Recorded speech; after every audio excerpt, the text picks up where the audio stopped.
6 ડિસેમ્બરે સવારે 4:30 વાગ્યાના અરસામાં ફરિયાદી Shri Williams James Pathare Chhath garden મુખ્ય દરવાજા પાસે પોતાના મોપેડ લઈને ઘરે જતા હતા. તે વખતે સ્પ્લેન્ડર મોટરસાયકલ ઉપર આવેલ બે અજાણ્યા ઈસમોએ ફરિયાદીને ડરાવી ધમકાવી રોકડા રૂપિયા 1,450 તથા ડોક્યુમેન્ટ સાથેની બેગની લૂંટ કરી નાસી ગયા હતા. 6 ડિસેમ્બરે સવારે 4:30 વાગ્યાના અરસામાં ફરિયાદી Williams James Pathare Chhath garden મુખ્ય દરવાજા પાસે પોતાના મોપેડ લઈને ઘરે જતા હતા. તે વખતે સ્પ્લેન્ડર મોટરસાયકલ ઉપર આવેલ બે અજાણ્યા ઈસમોએ ફરિયાદીને ડરાવી ધમકાવી રોકડા રૂપિયા 1,450 તથા ડોક્યુમેન્ટ સાથેની બેગની લૂંટ કરી નાસી છૂટ્યા હતા.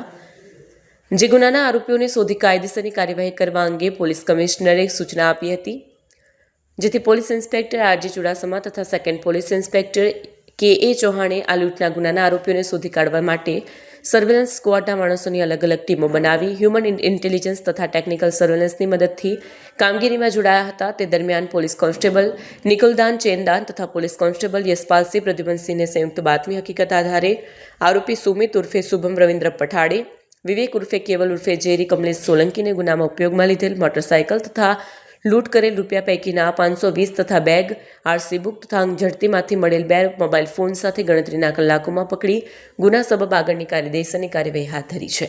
કેમેરામેન હકીમ શેખ સાથે વસીમ હાસમીનો રિપોર્ટ, આઝાદ ન્યૂઝ, સુરત.